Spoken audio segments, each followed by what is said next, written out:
man. Yeah, it's good. Sean, first one in the house. Good to see you, bro. Sean, I was thinking about you the other day, man. I got a video notification out there at the Johnston County liquidation. They had all these Blackstone. You know what Blackstone is? Have you seen those lately? The griddle top things?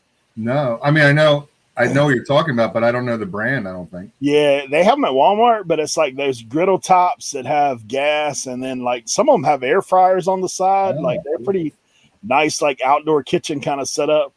So I was scrolling through. I get a notification. This is like a pallet place out near where Sean's at, and he's like, "Man, I looked at it. The whole bottom of the pallet was those Blackstones. Well, those things are hot right now. I mean, they sell for pretty good money, like $300, $400, $500. So wow, I don't know what the pallet was. Huh. Tim watching from the treadmill. I hear you, bro. He's on that weight loss, man. Trying to drop some LBs. Hey, New Year's resolution. Keep it going, right? Yeah, that's it. Dennis Dew, good to see you, man. Hey, Dennis. I recognize that name from your auctions. Yeah, he's a frequent guest, or in the chat buyer, frequent buyer. Dennis Dew. There you go. Good guy. It's pretty good. Yeah, it's one of those things. So, is he a Mountain Dew fan, or is that really his last name? I think it's really his last name. I got you. Joe, what's going down, man? Hey, Joe. Good to see you. Good to see you guys. And Joe again. Joe Deals. Good to see you as well, man. The more Joes, the merrier. Yeah. We have to have an average of Joes. Right. One of those things. Man, that's cool. Yeah, so I don't know about where you're at. I saw some pictures. You guys getting snow up where you're at? Yeah, this week has been really cold, and then Wednesday night into Thursday, yesterday morning, we got maybe 3 inches of snow. Before that, we had a storm, like I guess it was Super Bowl weekend or whatever, and we got some measurable snow that time. So yeah, a little bit here and there. It's that time of year. Yeah, man, we've been doing nothing but getting tons of rain every day. Yeah. My backyard's a swamp, man. I have to use my phone like walking out here to the shed because I'm like, dude, I'll fall off in a puddle and be sunk. So one of those things. It's kind of crazy. You're right on the coast, though, right? Yeah. We're about probably 7 minutes to the beach. Nice. Yeah, but like the sound is literally like a street over. Oh, wow.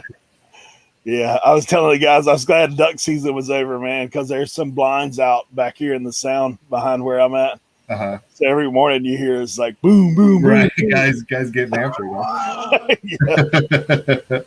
Yeah.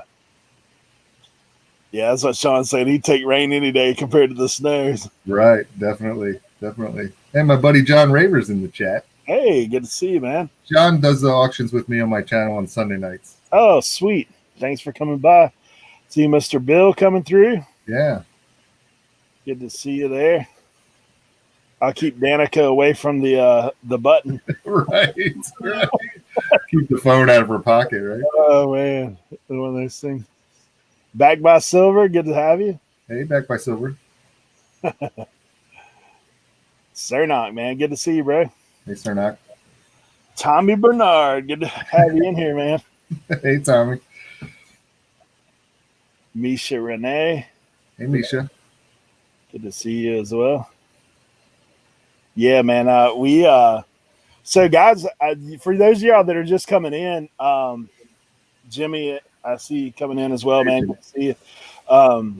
So Sam is having a family event today. It's Chinese New Year, for those of you guys that don't know. So I guess that's a long running thing, but so him and his family have a big celebration thing going on tonight.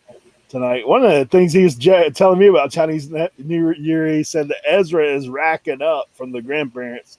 Said he's got a serious savings account going on because I guess they give you gifts of money, like forget the wrapping paper, forget the nice. Forget the gift cards. You're getting straight cash. Straight cash. Yeah. He's like, yeah, man, he's banking it right now. So that's always a good gift. Straight cash. That's what he's got going on. Said he'd tell you guys he may be dropping in the chat at some point. But thank all you guys for showing up. Steve-O, good to see you, bro. On the Power Beard Show. You got that right. That's right. That's right.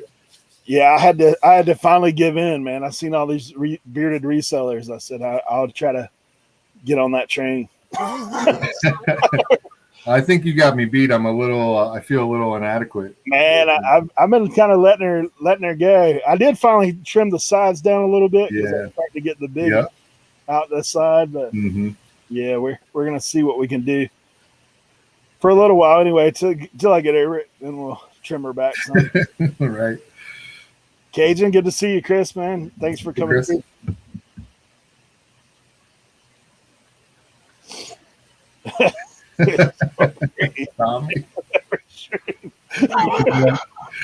Oh man, yeah, one of those things. But yeah, so man, we're gonna have Leroy popping in a little bit, kind of joining us as well. But man, I do thank you, Mike, for coming by and coming on the show. So we're gonna dive into a little bit about you. I know a lot of these guys probably see you throughout the week on Y'all's Listing Live, and obviously some of these guys know you from the auctions, but maybe in the off chance there's people here that don't know you, just give them a short little synopsis of what you got going on. Yeah, well, thanks for having me, Eric. I really enjoy being here. Good to see you again. It's been a little while. I'm a frequent lurker to your live listing hangouts that you do, listing or loafing. I like that title. It's pretty cool. So my name's Mike. I am a full-time reseller in central Pennsylvania. I sell on eBay, Mercari, OfferUp, Facebook Marketplace. I have an antique booth, flea markets, all of it pretty much. My YouTube is the January House, and I have a lot of videos about what I buy, what I sell, some antique booth updates, and I have auctions on Tuesday nights at 8:30 p.m. Eastern time and Sunday nights at 7 o'clock p.m. Eastern time. So yeah, if you haven't checked this out before, come over and hang out with us one night. It's a good time. And I do the live listing show on Wednesdays at 1 o'clock p.m. Eastern with Joe the Philly Picker and Dan Art Vandelay. So man, you have a pretty full full time with all that. Yeah, juggling all that stuff. Now, does your family help you out any with some of the reselling stuff, or are you kind of one man band in it? Like, yeah, I'm kind of a one man band. Sometimes my daughter will help me out with auctions. She'll hold the items up and show them and stuff. I call her my unnamed helper in the chat. And but I used to give her like $5 a night. She's 12. So I used to give her like $5 a night, and that was good. But I don't know. I think I have to up the ante there to keep her around because she hasn't been there in a while. Yeah, $5. She's like, nah. She's like, nah, Dad. I'm almost teenager now. I need a little bit more cash. Right. Brandon, good to see you. K&D Flips, thanks for coming in. Mike, good to see you, man. So like for us, when I think about like doing auctions, doing flea markets. So are you sourcing different ways for different things? Like, is there certain things you're looking for your antique booth and certain things that you're saying, okay, this is auction items and obviously eBay? Like, how's that? I'll buy anything if the price is right? Like anybody, right? Like anybody. Right. I'm kind of like you where I like to buy the bigger lots. I know you had the last year you had the sporting goods lot. Right. And you recently had the auto parts. That part lot. Parts, yeah. I love stuff like that too. I love buying big lots like that at a good price, and I'll sell them on my auctions on YouTube. I'll sell them on eBay. I'll take them to the antique booth if it's appropriate. But lately I have been trying to like look for items specific to like either eBay or my YouTube auctions. I just started the antique booth in October. So I'm just learning that, still learning, you know, I have a long way to go. But when I go to a live auction every 2 weeks, and when something catches my eye, I'm like, oh, I think that'll sell well in the antique booth. I'll pick it up for that. But in the same way, I know what my regulars like to buy in my YouTube auction. So I'm saying, oh, okay, like I'll pick up this lot because I know it'll sell on my YouTube auction. Right. And then a lot of times, though, I'll try to sell it on my YouTube auction first. And then if it doesn't sell, I'll put it in my eBay store or Macari or what have you and stuff like that. But eBay and Macari, I'll try to sell anything. I mean, you know, yeah. As long as I can get it for a good price, I'll list anything. Yeah, I feel you on that, man. That's the thing. So do you have like kind of a threshold that you look at, or like for eBay? Are you saying, well, man, I'm not going to list it if it's less than a certain amount? Or are you just saying, I've already bought it, I'm going to put it up? Right. No, you know, I know we were, I was just watching Dan, Art Vandelay's latest What Sold video. And he was talking about how he has like small dollar amount sales, small sales. Right. And I know, you know, that people talk about, you know, if it's less than $10 or less than $5, they won't even bother with it. But last year, you know, I bought a lot of storage lockers, and, you know, you get a lot of that stuff. It all adds up. It all has to sell at some point. I don't mind selling, having small sales or selling items for smaller amounts of money. It's the same way now. I went to the live auction today, and I'm just buying like half a table worth of stuff. And, you know, if it's $7, it's $7. You know what I mean? I bought half the table for $5. So, you know, a small sale, it doesn't really matter to me. I really don't have a threshold, really. And same thing like in my antique booth. I mean, I'm selling like records for $2 a piece, like just to move them, because I get like so many of them in different avenues that it's all profit at the end of the day. So I really don't have a low end threshold, if you will. Yeah, I've kind of leaned towards that to a degree. Like all my boat part stuff that I've got, like all that's, I mean, I paid for that whole lot with 2 items. So now everything is cash. Like anything that sells is cash. But, you know, there are certain things that I have learned along the way that I'll lot up. Like if it's just not worth, but like my latest deal was Radio Shack. And so I got some items in that were multi-quantity. Sure. So even though they're only like $7-8, like I've got 10 of them, you know, so that kind of pans out over time. One listing, let her eat. Right. But I do that as well too. So I recently bought like a shoebox. I mean, it was a shoebox full of postcards, like all different, you know, genres and years and all that stuff. And like, you know, I did start looking at the time it would take me to like look them up and, you know, take the photos and do the listing. And I started selling them on my YouTube auctions, and they were selling pretty well. But, you know, like I was having a lot of postcards for sale in every YouTube auction for like, you know, 6 or 7 auctions, right? Eventually I just started lotting them up in groups of like 40 and selling postcards, like buy it now. Like here's 40 postcards, $20, who wants it? You know? And then how many lots do you want? Like 4 of these, you know what I mean? And I could sell them that way too. So I will lot up some of those smaller items or smaller dollar items to make a bigger lot that's really worthwhile. Yeah, that's it. Hey, Tim Glock, good to see you, bro. Lisa, thanks for coming by. So, you know, I kind of started venturing down that road myself. I know for you having the antique booth, like you're saying, selling something there for $2. I always thought I had an antique booth for about a month and a half. And then COVID hit, and the people that I was renting from the antique booth actually went out of business. So I had to pull everything out. But I was like, so I didn't even hit our season. Like I sold enough to pay the rent 1 month, and then that was it. And then I had to pull everything out. But, you know, I was kind of looking at that same thing because I'm like, I know you have a limited quantity of space, but I feel like with that, like if you're having various price points, like a lot of times I go to an antique booth, I'm not going to buy anything because it's like so expensive. Sure. But like, I mean, if you got a $5-10 item, or like you said, if people know to come to your place and look for records because there's only $2, Right. And, I feel like that's the ticket to get people to keep coming back, is rather than just having all high end items that are going to sit there for a long time. Right. And I do that as well. I vary it. I have the $2 records, and I have, $10 whatever figures, and I have like I just sold an antique trunk, like steamer trunk, for $50 in my booth. So, and again, I'm learning. Most of it is either from storage lockers or from live auction purchases where my cost is like next to nothing.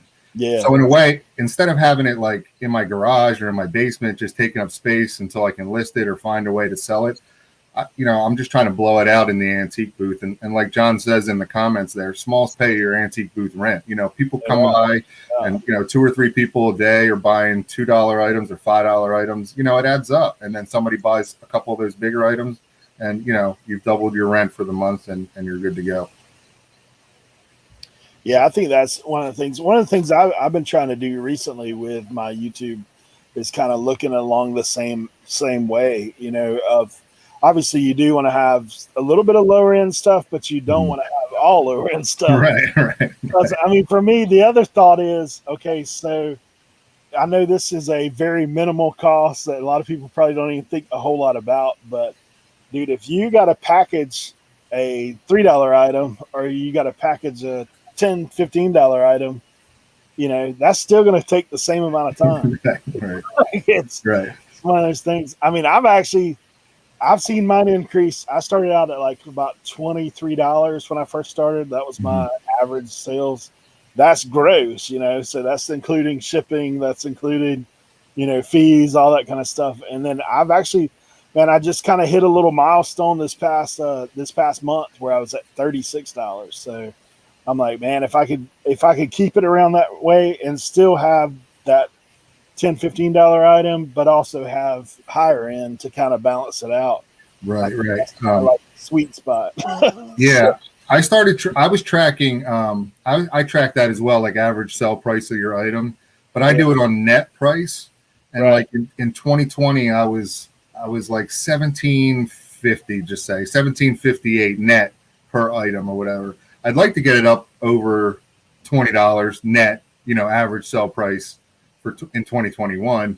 But again, like where I source and the things that I source, it's just, they're lower dollar items. I'm not paying a whole lot either though. And it's moving. Like I have different outlets to move it. So, I might not get there, but I am trying to look for higher dollar items and paying up when I have to. There's a question for you from Glock. I haven't seen any theft. Let me knock on some wood. I haven't seen any theft yet. But I'm sure it does happen, and I guess I'll cross that bridge when I get to it. Like I said, I'm usually not buying things at a high point to put into my antique booth. It's usually low price point cost for me. So even if it did walk away, yeah, it would be a bummer, but it wouldn't be the end of the world. No, I feel you on that. That's kind of how, like, I have a lot of people ask me all the time, like, am I tracking each individual item, like what I have into it? And I don't, to be honest. Like, I don't. Wait, your eBay items?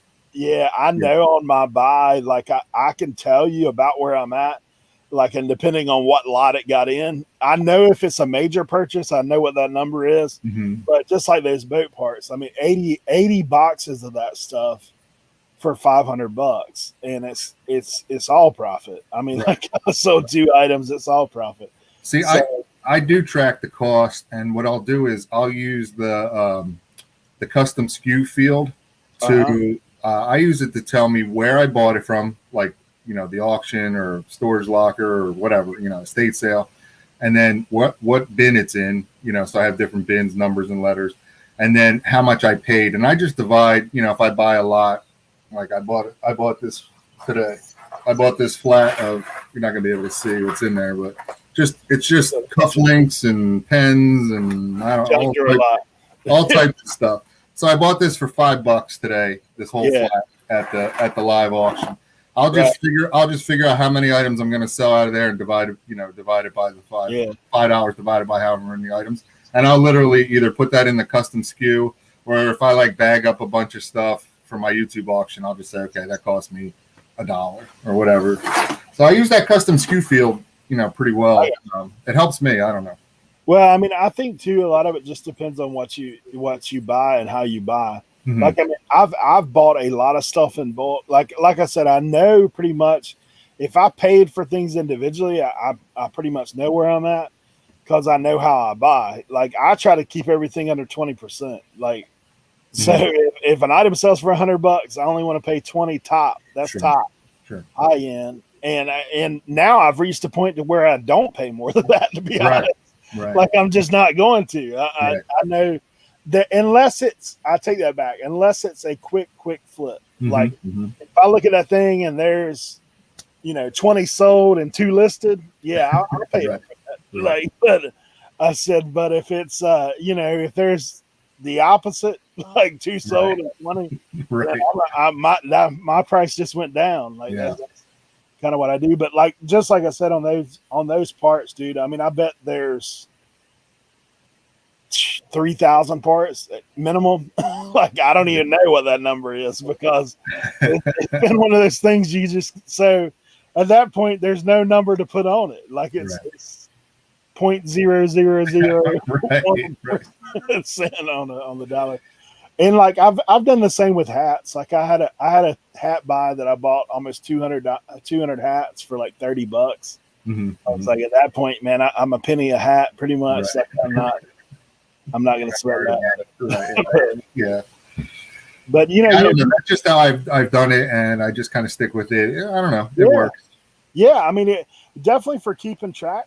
Like, I always kind of work in rough numbers myself. Like, so I know shipping and fees, like for me, are going to be right around 30%. Sometimes they're easier, like lighter on that. Sometimes they're heavier on that. But I've tracked it, like, just for the length of time that I've been selling, it pretty much breaks at 30%. Like, some months it'll be 27, some months it'll be 31. Like, just right. So, like, I use that mindset when I'm sourcing and having to look things up and say, hey, what is that worth? And then I know, okay, so now if I keep my buy costs under 20%, basically whatever I'm selling something for, half of it's mine. Like, that's kind of what I think. Yeah, that's a good way to do it. It's the quick math. Yeah, I mean, that's a good way to do it. How do you work as far as sourcing? Like, do you have a budget set up, or do you kind of just roll? I just roll. I mean, I try not to spend too much. I have a good amount of inventory right now. It keeps me grounded because I have a lot of inventory right now. So even today, when I went to like the live auction, like, I'm not like bummed out if I didn't buy a bunch of stuff because I know I can come back home and I still have stuff here to list and sell. You know what I mean? So it's not that big of a deal. But if I see something that I know, that I want and I can make money on, and, I'll go for it to a certain extent, at an estate sale, live auction or whatever. But it's weird because like I very rarely go to thrift stores anymore around here. They seem to be, I don't know. They're not high priced, but they're not cheap either. You know what I mean? They're kind of like in that medium high range. And I just get like frustrated when I go, like, because I'm like, I could spend $10 on this thing here at the thrift store. I could buy half a table of just randomness at the live auction and just do better with it. You know what I mean? Yeah, I feel you. It just kind of, it works the other way. Like I tend to spend less money in those places. I'll go like on half price day or whatever it is. There's a couple half price days around here, but other than that, I usually don't source at thrift stores very, very much anymore. Yeah. Hey, I want to say hey to a couple of people dropping in. Blackberry Thistle, good to see you. Mr. Hey. Thanks for coming by. Hey, Looking forward to you guys being at Russell Sandbridge. Thanks for being here. Ryan Red Dirt Picker, good to see you. Bruce Smith, Gingers to take over the world. That's it. It's funny, man. I was telling my kids about that. Like, I have a daughter that's redheaded, and we're she's funny there. Miss Annie, thank you for being here. Let me see if I missed anybody else. Do you thank all you guys? Chuck, good to see you, bro. Hey, Chuck. Hey, Annie. Yeah, my daughter always has this theory. She said, they talk about all this minority stuff, like we always should have certain rights. She goes, gingers are the biggest minority in the U.S. Where's our? I was like, yeah. I'm always laughing about it, but oh man, Yeah, Glock 30. I do. I definitely do. I say it a lot. I bought this because I thought it looked cool. I don't know. That's just me. I still do it. I mean, I try not to pay. I won't spend like exorbitant amount of money just because I think it looks cool. But if I see something, I have a problem with like glassware. For some reason, it's like my kryptonite. Like, oh yeah, like today at the live auction, there was a whole table, Eric, of those big beer steins. Like they're kind of like dimpled, like they're the huge ones, like the Oktoberfest you see like in Germany, the big one. And I was like, oh my gosh, please don't let me buy. Like I had to tell myself, do not buy any of these beer steins like on this table. And they look cool. They have cool designs and beers you never heard of, and like they're heavy and they're neat. And they went for like nothing. But I like buying glassware, but it doesn't sell. And when it does sell, I'm so nervous to ship it. I'm so nervous the whole time until the buyer gets it. Like, because then you got to talk to him about that bubble wrap, that magic bubble wrap he's got. Man, I feel you 100% on that. I was telling okay, so my guy runs a Friday night auction, right? Live, that I used to go to prior to us having this show on Friday nights. I was like, man, that's the best thing I've done for my reseller. Because for me, a live auction, I get competitive, man. Yeah. I see something I want, and I'm like, because I let me tell you my little auction experience right out of the gate. So I go to my live auction once I started reselling. Now my granddad we used to go to a little farmer's auction. Mm-hmm. Like, they'd have all kinds. They had it was like the box auction. I wish I could find one now because hey, this box is like going up $3, like right. Everything in it, that kind of stuff. But man, I go to the auction the first time, and me and my wife are in there. And I'm looking at antique toys, man. They've got all these it looks like Revolutionary War. It looks like stuff off the Patriot, like right. 10 soldiers that you could melt down, like that kind of stuff. I'm looking at it. I'm like, oh my gosh. And all these little tin pop cars and stuff. And man, I'm looking at all that stuff. I was like, that is awesome. So man, I get in there and I'm like, I bid a little bit, but I'm scared, like I'm like, I don't really know the value. I don't want to go with so much, this kind of stuff. Right. So this lady bids and gets these toys. She's got her grandkids there with them. They're sitting in front of us now. Now the way this auction works is once you win it, they bring it to your seat, right? Mm-hmm. Mm-hmm. And so they bring them things to her seat. Her grandkids are playing Crash Up Derby with those 10 pop cars. And my eye is twitching, man. I'm sitting behind them. I'm about to smack a kid. Like, what are you doing? Why are you buying these stuff to destroy? And so that was my first experience. Well, then there was something happened. Those guys changed the night of their auction one time, and they had all these Edison phonographs there. Ooh, okay. And man, Victrola, they had a couple of them. They had the Edison. And I just think that's cool, man. Like a 100-year-old, I'm looking at that stuff. They got the big horns, the whole bit. Mm-hmm. So, man, I get in there. They had 3 of them. Well, the first one went high as could be, man.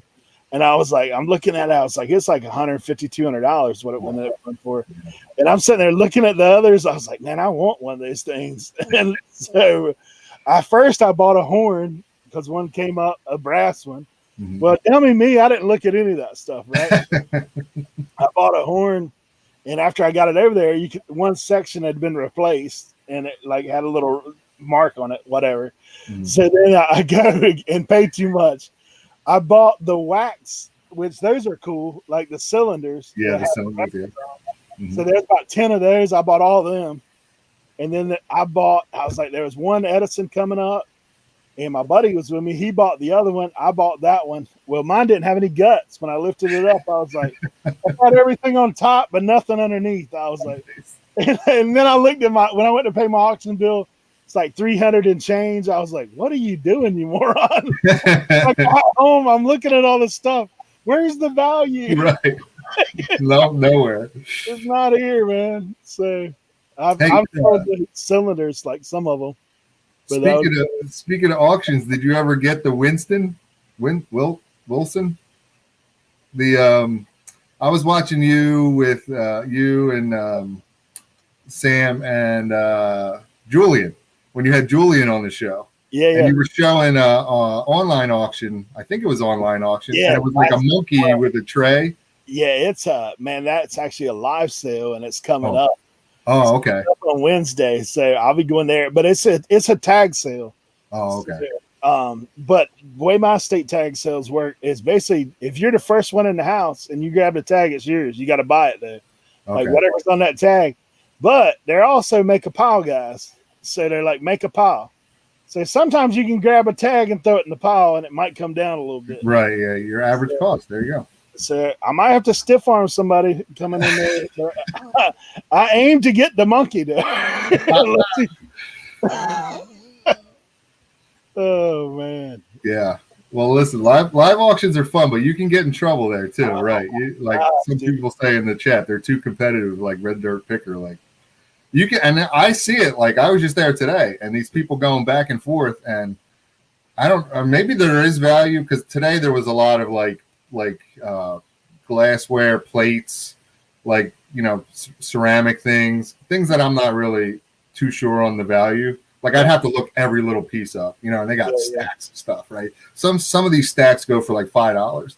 Well, like the next one will go for like $140. The guy paid. I was like, whoa, like what, like what makes it worth that much, I don't know. There were these two lanterns, like there's old like railroad lanterns, right?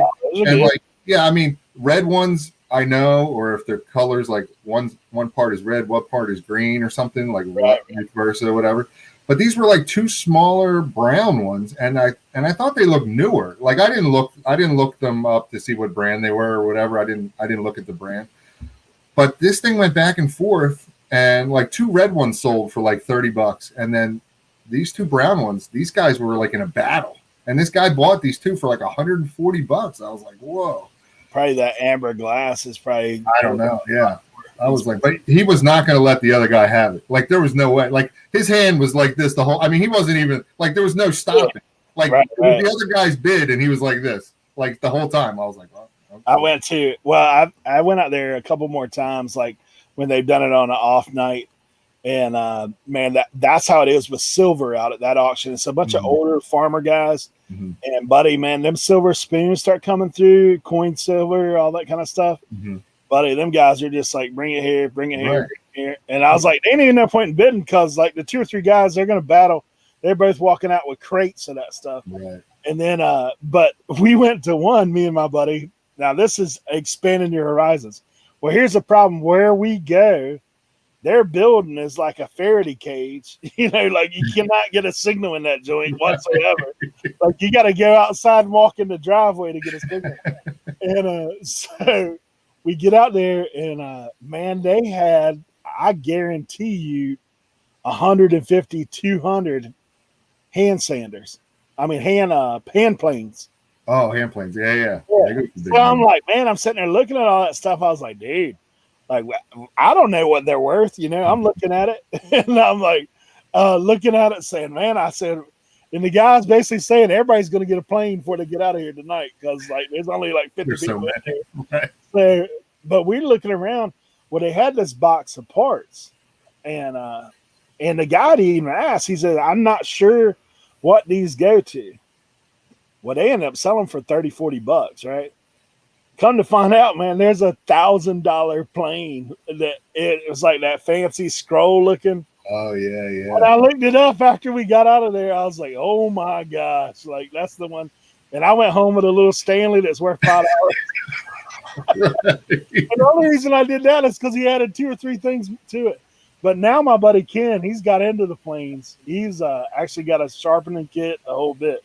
So now he's done the research. So he's always looking for them now. Because some of those Stanleys are big money. Like, I mean, $200-$300 if you restore them, which doesn't take a whole lot to do.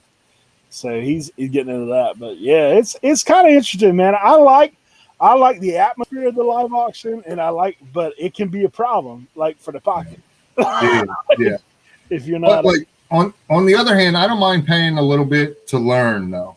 Yeah, yeah. Like, if I can get a big lot of things, and even if I pay up a little bit and I don't make 5 times your money or whatever whatever you're trying to do on your flips, whatever. If you go and you're in the, like, if you buy books or something, I don't know, whatever it is, you learn a lot about authors and the books and the time period or whatever. Hey, he froze. He's frozen. Oh, he's back. Oh no, he's muted. He's on the mute. Leroy, thanks for coming in. We put the ginger spell on him. Hey, Mike, how are you? Hey, Leroy, how are you, buddy? I told him he needed to stop and get some hair dye before he came in, but he didn't.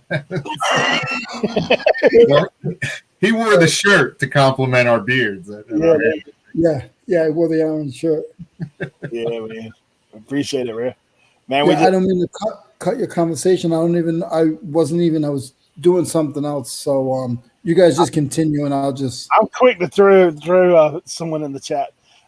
So we're just talking about live auctions and how bad they can be for your sourcing budget if you're competitive, and how good they can be if you're not mind taking a chance on something.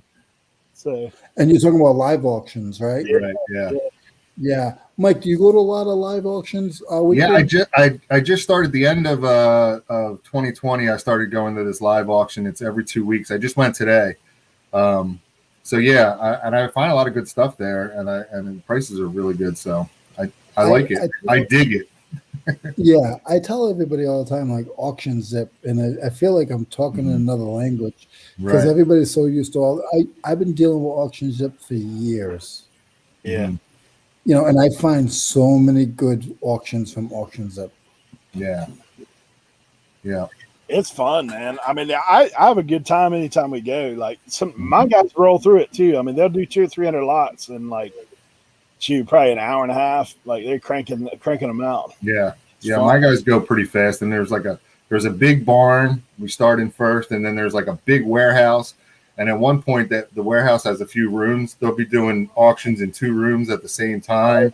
And, people are going back and forth. I mean, it's nuts. Yeah, ours is just a warehouse. Everybody sits down, and then they kind of go all the way around the room. They've got stuff, but they've got like 3 runners that'll bring them stuff. Yep. Mm-hmm. So they do that in the main room. Like, you can sit in the main room. You can stand if you want, whatever. But if you're sitting and you win, they'll bring it to you. Yeah. Yeah, it's fun. It's definitely an experience. If you've never been to a live auction, man, you'll have a great time. Go. And it's cool. Like, depending on where you go to, like, you might run into some stuff. Like, when I first started going to the one out here, none of the people at that auction are into electronics. Mm-hmm. None of the people are into toys other than the people that want to smash up vintage. But, like, the first time I went, the guys are like, hey, we got this tray of wrestlers, and they held them up. And they're all He-Man characters. I was like, oh. I was like, yeah, I'll pay $5 for them. Yeah.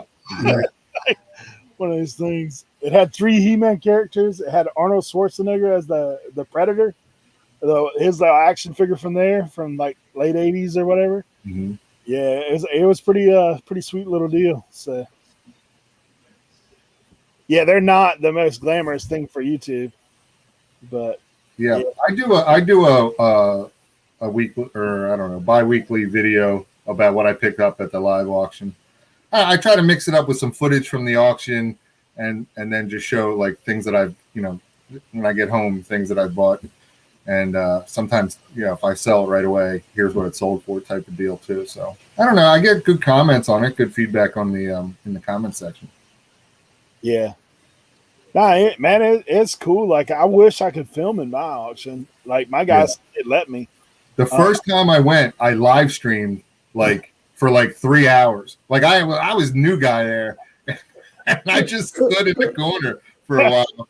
And I have a buddy that goes with me, and he was like, I would bid and he would grab it for me, But I was just like live streaming. And the one guy at the end, like later on in the day, is like, "You got a YouTube channel?" I was like, "Yeah." And we were talking about it for a while, but nobody gave me any jazz about it. Yeah. Now, my guys, actually, man, if I can get it worked out, my guys, they've agreed to let me go on a big pick with them coming up.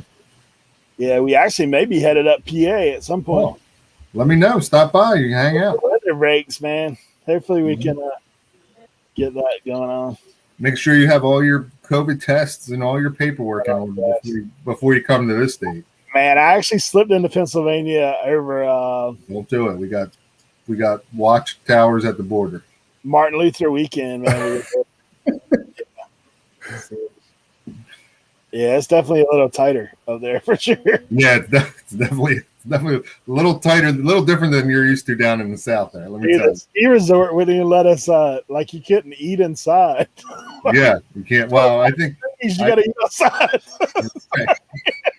Well, you'll see they have these cool tents set up outside. They made outside be like inside because you can't be inside. You need to be outside. Inside. It's inside outside. Yeah. Yeah, I don't know exactly where they I think they go up near Stanton. I think that's where they go. When they go. We'll take you to the Philly beach with Joe.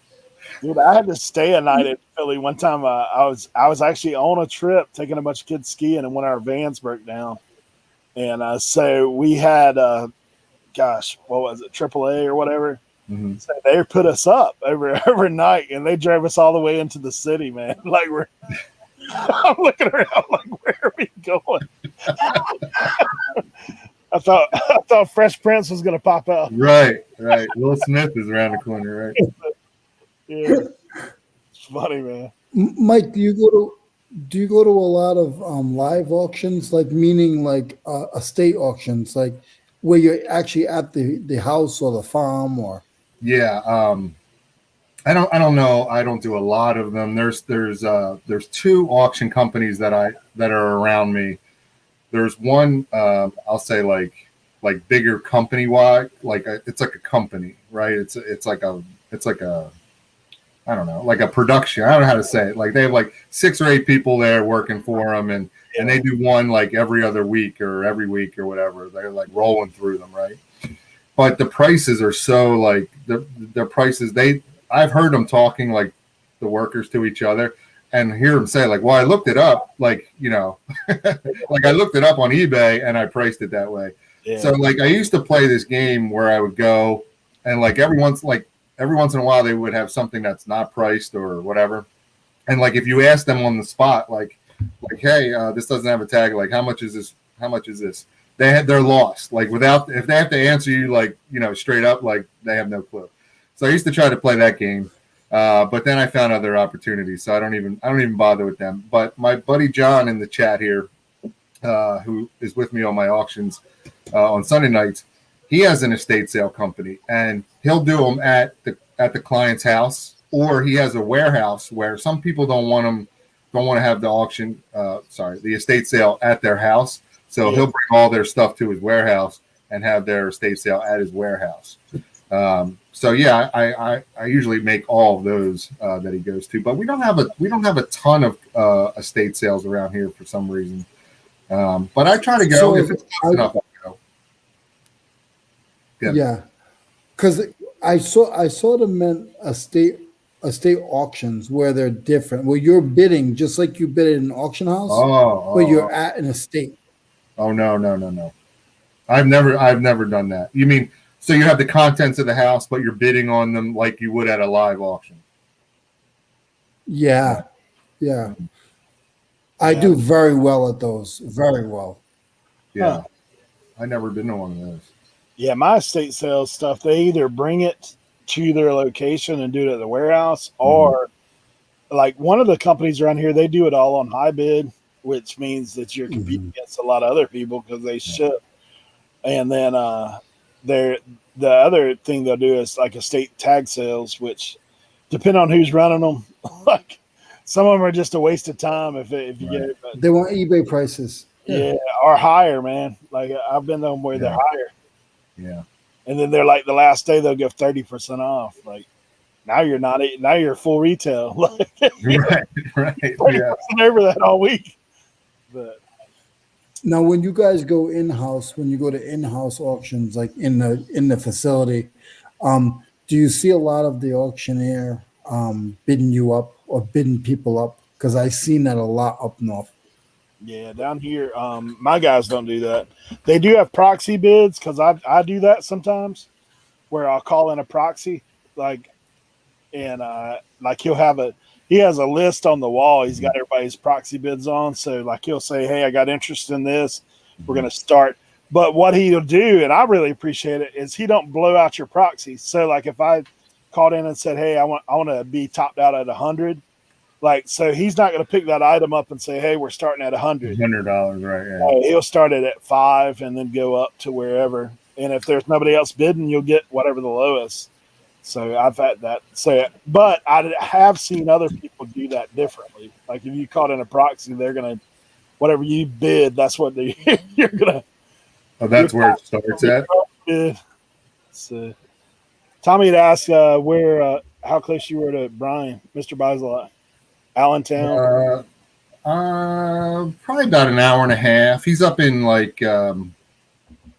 Oh, I see. Yeah, he's in Allentown. Yeah, it's about an hour and a half, maybe an hour and 45 minutes, depending on the traffic. You get stuck behind a tractor out here. I'd like to go up there sometime. I've talked to him in a few different chats before, and I know people get some good deals up there, but I've never been up there yet.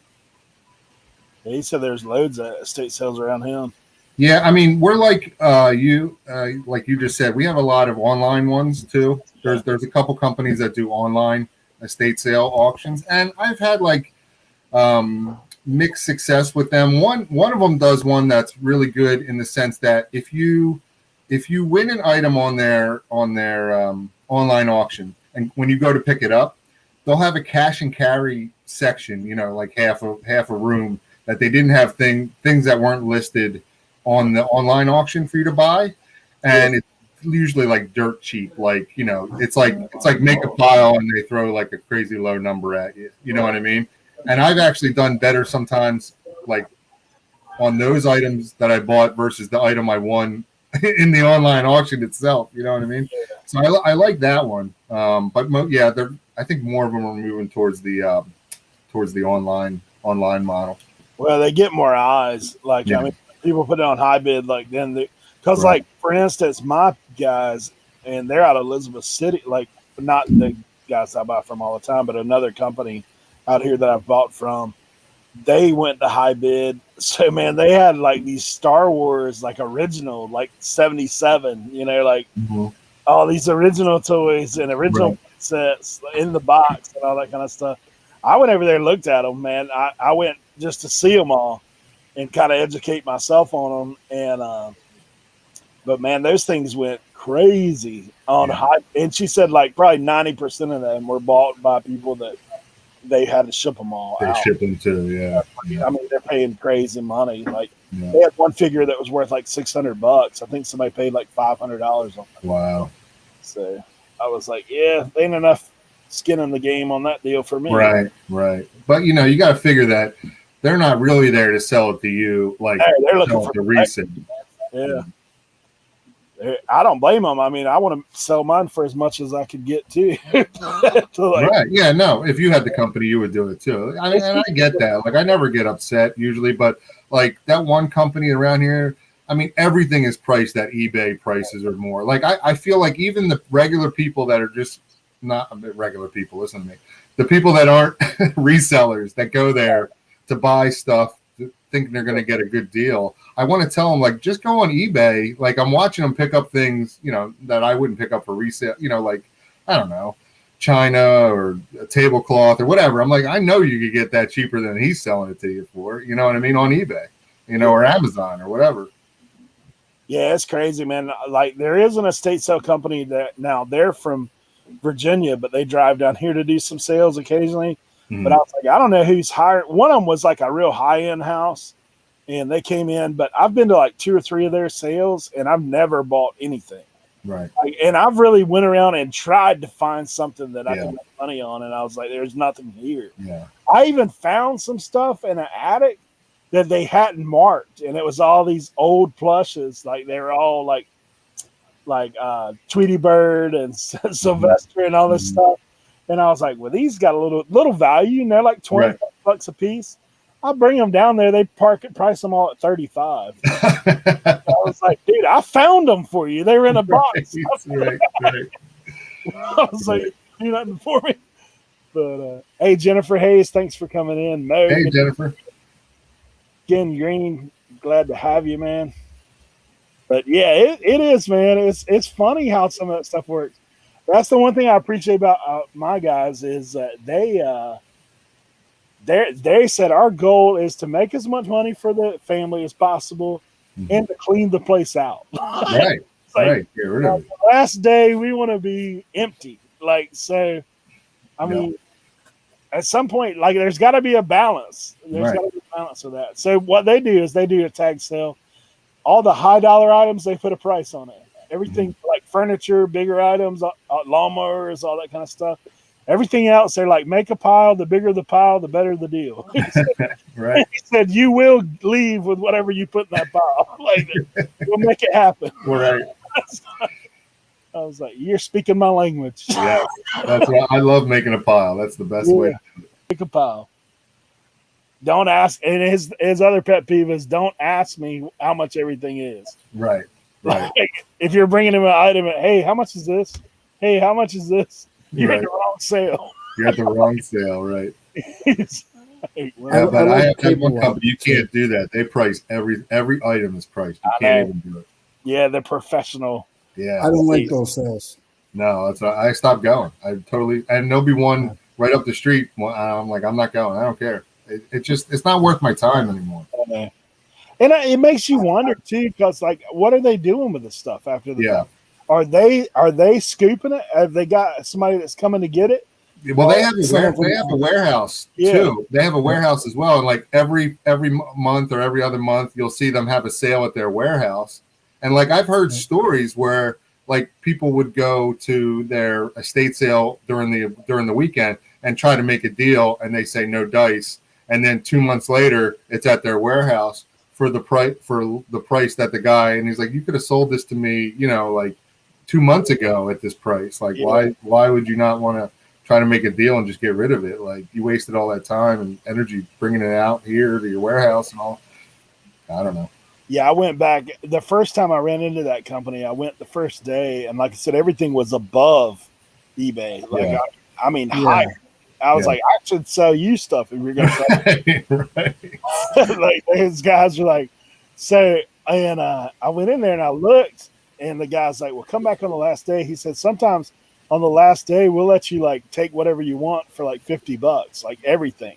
Right. And I was like, sweet. Like, I'll be back here the last day for sure. I walk in the last day. He's like, the lowest we can go is 30% off. And I'm looking like, I said, dude, did y'all even sell anything? Because there's like, it looked exactly the same. It's like, oh, yeah, we can visit. Yeah, really? Yeah. I don't know. Because it all looks like it's in the same spot. But yeah, I don't know, man. It's weird. Like, different business models. I guess it's like the difference in online when people are like priced to the moon and they're just not going to budge, or if they're saying, hey, let's make a deal, move this stuff out of here. Right. I don't know. I mean, I can understand like some things being priced higher, if it's like jewelry or, whatever, crystal or whatever the fancy plates are and stuff. But I mean, when you're talking like Tweety Bird and Sylvester, plush dolls, like, come on, like, just get rid of that stuff, Yeah, I mean, especially when I dig it out of the closet. Right. I mean, like, you didn't even know it was here. Right. But yeah, it's weird, man. Some auctions. I went to an auction. I dropped off some stuff. Like, if I got to get rid of it fast, I had a whole bunch of safety combs, and I brought them to the auction. And the guy was like, "Yeah, put them in your pile. Your pile will be right there." So I had to go to work. So I come back the next week. I was like, "Oh, how much do those cones sell for?" He's like, "Oh, so they didn't sell for much. I see my slip." My buddy goes, "I never saw your cones." No, the next week I went, they used all my cones for the parking lot. They bought my cones and told me they sold a whole lot of them for like $10, and they had them, and I knew they were my cones. Wow. So that's what I mean. Like sometimes some of these guys, some of these auction places are real shady. So Yeah. sometimes you got to be careful. Yeah. Oh yeah, yeah. It is one of those things. I mean, it's like everything else. Like you go to places and it's weird. I think it's one of the things that you do learn along the way, though, Yeah. in life, but obviously in reselling, there's like lessons learned about Yeah. stuff. Like, it's funny, like I've been around people who don't negotiate at all. They're just like, okay. Like, Right. and I was like, Yeah. well, first time I meet somebody, I'm not going to, unless they throw me a ridiculous price. I was like, then I'm going to be like, okay. But Yeah. yeah, that one of those, the art of that is one thing. But like there's sometimes there's other things too where people have their stuff so overvalued. I almost play a game like how do you overcome that? Like how do you get around that? So Yeah, it's tough. It can be tough, and I get it. They have a job to do too. They're trying to make the client money and yeah, and have a good reputation that they sell things for a good price and get Yeah. more clients that way. I mean, yeah. whatever. I mean, there's plenty of other opportunities. So what would you I say don't think is your favorite way to source? Like obviously we've talked about auctions. Yeah, I mean, right now my favorite way to source is the live auction I go to. But you know what else I like? I like the like a private pick or a private sale, whatever you want to call it. Yeah, Like especially like during the lockdowns, last year when there was no yard sales or garage sales or live auctions or anything, people were trying to get rid of things and make some money, for whatever they needed the money for.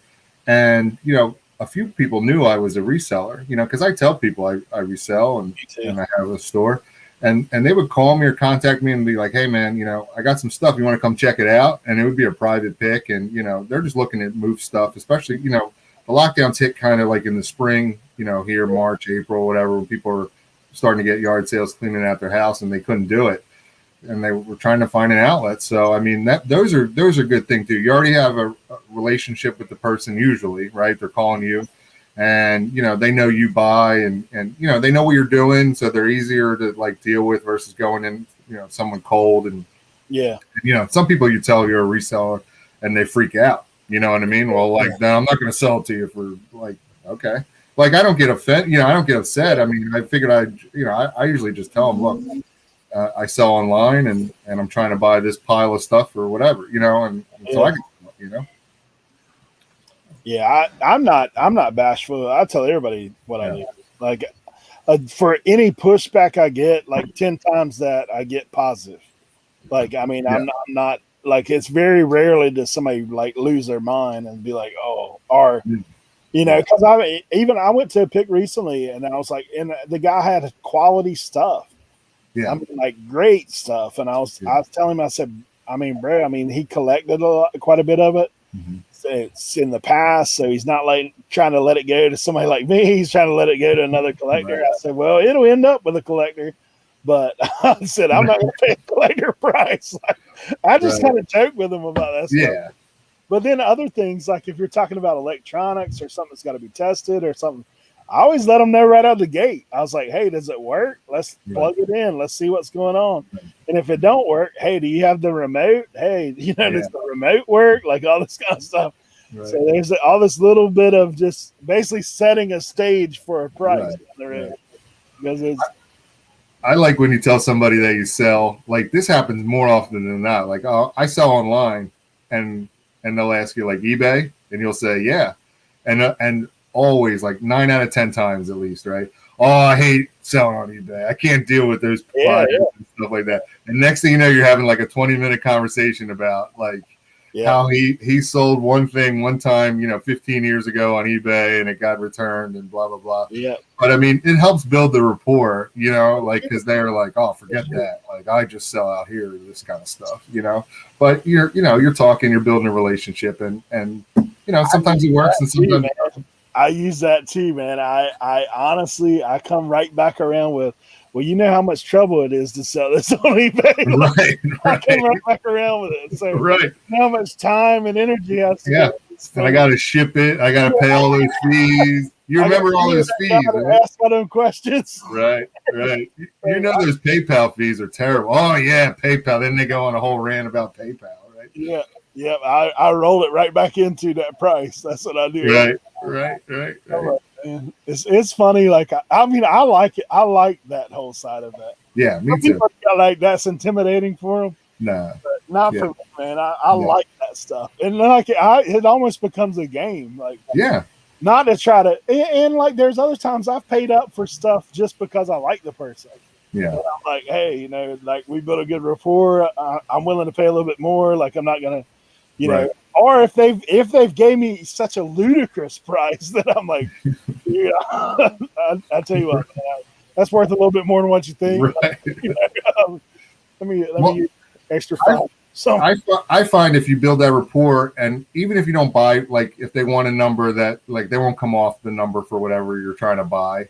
Yeah, you've built up that rapport, and you can give them your card or your number or whatever it is, and say, "Hey, okay, I understand, I get it. You're a collector, and it has value to you. If it doesn't sell, or you change your mind in the future, let me know. I'm around. I'm here. I have cash. See me around. Whatever." And it's an open door, and maybe you won't get that item specifically or those items that the guy had the high price on, but he'll remember you, and he's like, look, I have this, that, and the other thing for sale. I don't know if you're into these items, but I have them, and if you want them, you come over and check them out, and we'll get you a good deal. So it leads to other things in the future. All that relationship building, it pays off at the end, I think. Yeah, one of the things I've started doing more recently is like, because people always ask you, what do you sell, right? Like I get that question all the time. Like, what do you sell? It's like, is there things you like? And I always tell them electronics, but then I'm also, like I said, I also like buying collections. So it's like, like if you got a lot of something, then that's what I'm interested in. I said, and that's really started to open some doors for me. Just saying that, like, is there a collection? Like, do you have something you've collected that you're trying to get rid of, or somebody who's trying to get rid of a collection? Because just like you say, that whole cost of learning. Yep. Man, I've sold like weird stuff. Like I'm down to my last 4 carousel horses that I bought when I first started in October of like 2019. Right. But I have bought 100 of those things, man. Yeah. I'm like, it's one of those things I'm willing to take a chance because I know all of it sells. Like, it's one of those things. So I kind of, that's one of the more recent things I've added to my talk when I'm talking to people about. Yeah, I definitely do that too. I like buying lots. I'll tell them straight up. Like, I like buying a lot of something, even if it's not the same thing. Yeah. You know what I mean? If it's like in the same genre or whatever, the same type of thing, like somebody says, like, I like action figures, and somebody says, well, I don't have, a lot, but I have all these parts and pieces. Great. Let me see, what do you got? You know what I mean? And I do well, like parting things out, like selling the weapons and the guns and, whatever, that type of stuff. That was my very first thing is action figures. That was the Marvel. Like, I sold a Hulk Buster leg for like $25. One leg, dude. Right. Yeah. I was like, that's pretty sweet. Yeah. I've sold G.I. Joe heads. I just sold yesterday a He-Man figure with the legs were broken off. It wasn't He-Man. It was Hordak, one of the bad guys, whatever. But I mean, his legs. I sell broken things all the time. Yeah, it sells. When in doubt, part it out, right? That's right. When in doubt, I part a lot of things out. I mean, it works. I get more money parting it out than what I sell for if I sold the whole thing. There's a lot of times, man, you notice that too. Like you pick something up. It's like, well, it's not worth that much as a whole, but it's weird. Like some of the electronics, the remotes sell more than the unit. Mm-hmm. Yeah. Hey, especially if it works. Like, people are like, okay, I'll pay you $20 for the remote. You're like, okay, and you can only get 30 for the whole thing with the remote. Right. Like, okay. Never skip the whole thing. Right. It's crazy. It's crazy.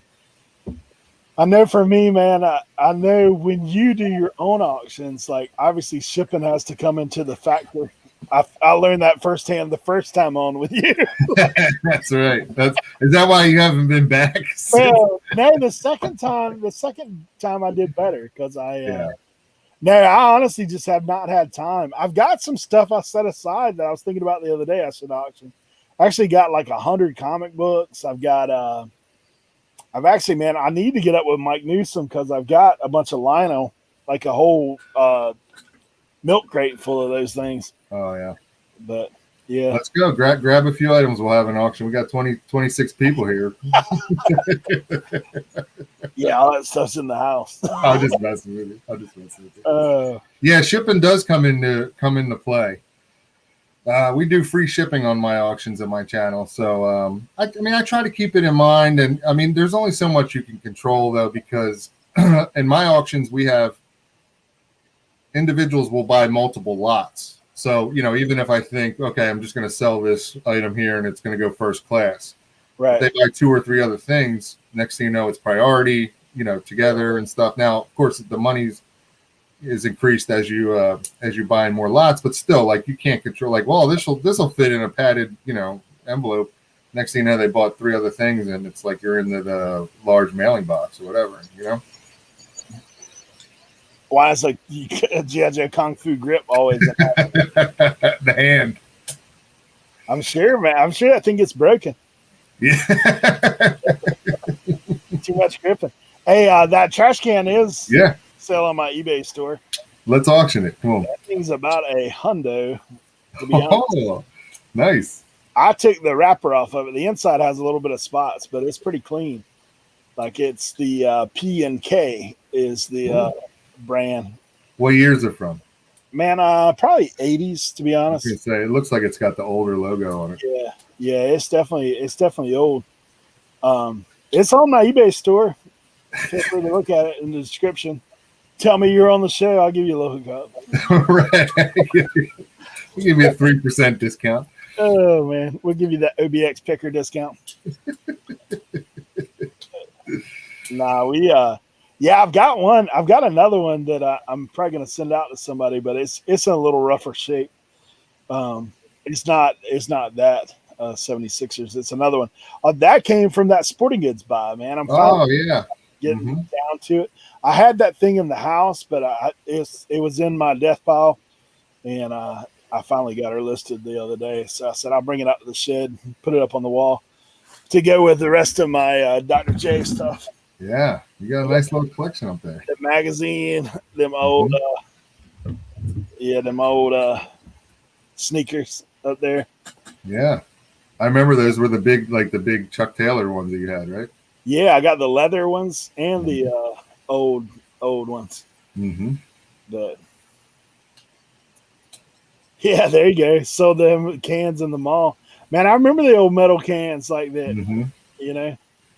For sure, that was like a throwback for me. If I had a Bulls one from that era, I'd probably be keeping that thing. Yeah. I'd put the price up high enough to where if it sold, it wouldn't hurt my feelings. Right. Yeah. Yeah. Is there things you won't sell? Like, won't sell in a sense that like you will keep and you won't sell, like not I just price it items that are negative or whatever. Like, Yeah, I just price it up. If it's something I want to hold on to, I just price it up. I was like, if somebody pays that, they can have it. They can have it, right? Exactly. I don't. It's weird. Like as a kid, I collected comics and cards. Me too. Yeah. And my toys, we trashed all that stuff, dude. Like I was full on guy. Like I burned stuff with magnifying glass, blew them up with firecrackers, all that kind of stuff. Buried them in the dirt back in the backyard and just like ran them over with their bikes. Like me and my brother, we had G.I. Joes in this big Tupperware thing and we'd throw them around, right? We'd bury them in the dirt and run them over with our bikes and like, you know what I mean? Well, we played real war, dude. Like we had firecrackers when I was. Yeah, we did have. I was like, we weren't blowing them. Close enough to Alabama, man, that we could get fireworks. Yeah. So, like when we would have G.I. Joes set up outside, dude, we would be like blowing them things up. we just got internet here in Pennsylvania not too long ago. We didn't have fireworks. Yeah. We're different. We're in a different way up here. I'm just Hey, Larry, good to see you, man. Thanks for Hey, coming. Larry. Way out one. Yeah, CDL Picker, thanks for coming by. Hey. Collections of anything, trains, planes, and automobile. Hey, Leroy, that's all right on the connection, bro. Appreciate the super chat. Not necessary. Hey, to update you guys, I did actually finally get a hold of Google today. So they sent me an email and said I might actually be able to do something in 48 hours. With your AdSense? Yeah, man. That thing has been an ongoing. Dude, I've been monetized since October. Wow. And I still have not been able to get my payment stuff in. So one of those things. I'm just building a little bank account. Yeah. Is that what it is? Is like it builds up and then you just can't cash it out till you get the AdSense? Yeah. Yeah. Well, your first little hurdle, you got to get to $100 before they'll send you a check. Okay. But I mean, I'm past that now. I just, but the AdSense account has some kind of error, man. A lot of people talk about it, and it's still active, like the error. But what I have learned, the only way I could get a hold of those guys is to go on my YouTube studio and hit the help button and chat with them there. To try to reach them through Google AdSense, like you can hang that up. That ain't happening. I even messaged them on Twitter and got nothing. So, well, I'm closing in on 700 subscribers, so I hope to be there. Get that, guys. If you are not subscribed, and I know you know a lot of people in here, so they're probably on. But hey, in the off chance that you're not, or you think you are, you might want to go double check because sometimes it purges you out. But that's Mike's channel. I dropped right there in the chat as well. Thanks, buddy. Yeah, man, 700. Well, dude, you haven't quite been on for a year, have you? No, March will be almost next month. It'll be a year sometime, like mid-month. I think like the 18th or something. I don't know. I don't really. I mean, it would be great to be 1,000 subscribers.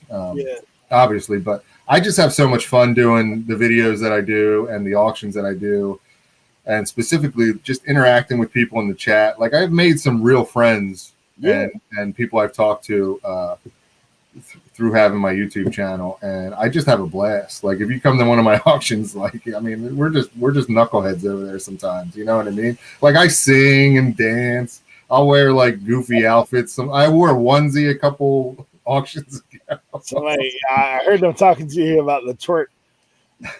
Yeah, I was twerking. Right. Yeah, like see, Annie thought she was sub, but she is now. Oh, thanks, Annie. Appreciate it. Hey, Mike Kretzer, good to have you here. Hey, Mike Kretzer. Hey, Art subscribed to me. Thanks, Art. You just subscribe. we give Dan jazz because like I'll talk about he'll ask me something and I'll say, yeah, I just had a video about that, Dan. Like if you subscribe to my channel, you check it out, you know? Yeah. And he goes, I am subscribed. It's bad, man. I tell you, I don't know how you are, but me, gosh, I used to watch everybody. I really dove into the rabbit hole for a while. And I tried to watch everybody. I was like staying up in the night watching people. And it just got to be too much, man. I appreciate everybody, and I try to pop in, but a lot of times I'm lurking. Like, me too. Yeah, you know, especially the live shows. It's crazy. Everybody's been on this listing. I know you guys have the listing show as well. Yep. You know, the first one that kind of set me off into doing the listing live was Kent Skeets from over in Australia, man, did a 17-hour listing challenge. Whoa. Yeah, and so I did that first one at 8 hours. Yeah, I remember, those guys, man, because I saw that. I was like, man, this is – and then what I noticed is that, man, it basically forced me to work. Like, because I set a goal for myself. So I'm one of those people, I'm pretty competitive about stuff. So I knew if I set a goal for myself and then I put it out there, hey, this is the goal, then I better put some work in. So it was good. And then to have everybody come in and kind of hang out, talk. Right. So, yeah, it's fun, man. I think it's actually it's kind of crazy. I've seen it kind of like grown in the community. A lot of people are doing listing lives, working hangout. And I know Tommy and some of those OG guys that have been here a lot longer than us, they were talking about it back in the day that a lot of guys were doing that back in the day, and then it kind of fell off, and now a bunch of us are back to doing that. So you kind of have a place to go every day. If you want to put in work, you can be challenged, or you can just hang out. You can list, or you can loaf, one or the other. List or loaf. That's right. That's right. Yeah, I think for me, so I have only had the channel for a year. We'll just say a year, even though it's next month. But prior to that, I used to watch all the resellers like all the time. I mean, that's what I was doing. And now since I have my own channel, like I still watch other resellers' videos. Don't get me wrong. And I go to the lives, and I usually just try to at least say hello and to the hosts, and then talk to say hello to everyone in the chat. But like, I get bummed out that I can't watch. Like, I just don't have the time to watch as much as I wanted to, or definitely as much as I did before. Because every time I'm watching someone else's YouTube channel, I'm like, I should be making a video right now myself. You know what I mean? Or I should be listing right now or something. You get sucked in. I mean, I remember when I first kind of got going. I mean, obviously, I was watching like some people joke about Mount Rushmore, like I'm reselling. Like, I started out on the Patreon train, to be honest. Like, I didn't pay anything, but I was watching those guys. And then I've moved towards like Cincinnati Picker and Lonnie and Commonwealth and a lot of those guys. And I was watching those guys a lot, and Craigslist Hunter Pete, like those guys. And then I kind of got going. Just once I got my channel going, then I had all these people supporting me. So then I'm like, man, I want to support all these guys. Right. So then I'm watching a bunch of those guys. But then I kind of fell into the rabbit hole a little bit, to where I was watching so much YouTube but not working as much. Right.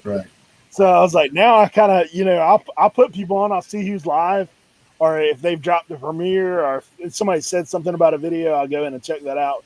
But a lot of times, man, I'm just like, hey, I got to get on this grind, and if I don't, my pocketbook will hurt. Yes, we'll suffer, definitely. Yeah. I noticed, man, because I got up pretty good sales, and then I took a dip. And once it dropped below 20K on the 90-day, I was like, something's got to change here. We got to get back on that grind. Right. Yeah, it's tough, but and there's a lot. I feel like a lot of newer. I mean, I'm new too, so I'm not saying that, but like there's a lot of people that have channels now since I started, even my channel, like last year. People that have come to my chat, and I see in other chats, and they're like, oh. Yeah, I'm making videos now too, and I'm like, oh, I want to support them, as well, So I start watching some of the newer. I just call it newer, you know what I mean? Just people that just started making YouTube videos and channels, and I don't know. I definitely have to set like a limit. Like, I'm gonna do this, and then I'll take a 5 or 8 minute break or whatever, and I'll watch this video, and then I'll come back to my work, I did start, like, I'll make like a little watch list. Like I will do that, try to catch up on people. But the other one I forgot to mention was Matt, obviously, like part-time picker, who is like more full-time than 99% of the people are full-time. But yeah, I watched, those guys. Kat, like, she's somebody that was coming up when I was coming up.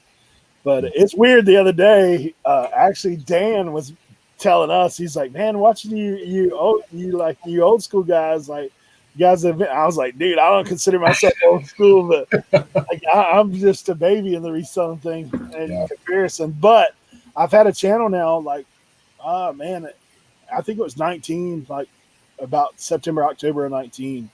Oh, okay. So, like, I've been going a little while. It took me a year to get to the 1K as well. Yeah. And that was cranking in the beginning.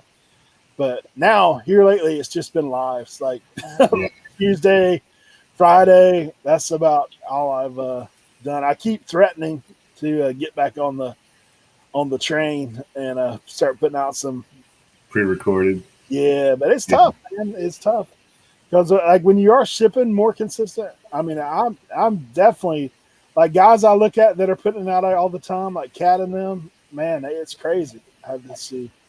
So it is. YouTube adds a whole different element. It adds a whole different thing to it.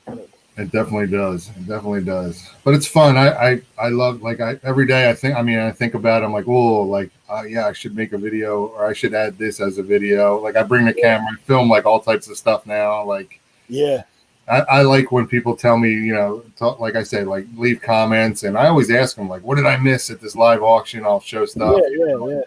Yeah. And people are into it too. People are like, oh man, you should have picked this up. You should have picked that up. I'm like, okay, like, all right, I'll know for next time, It's good. I mean, I think if I get back on that train, I'll probably just do more vlog style rather than trying to do what's sold, trying to do, all these separate categories.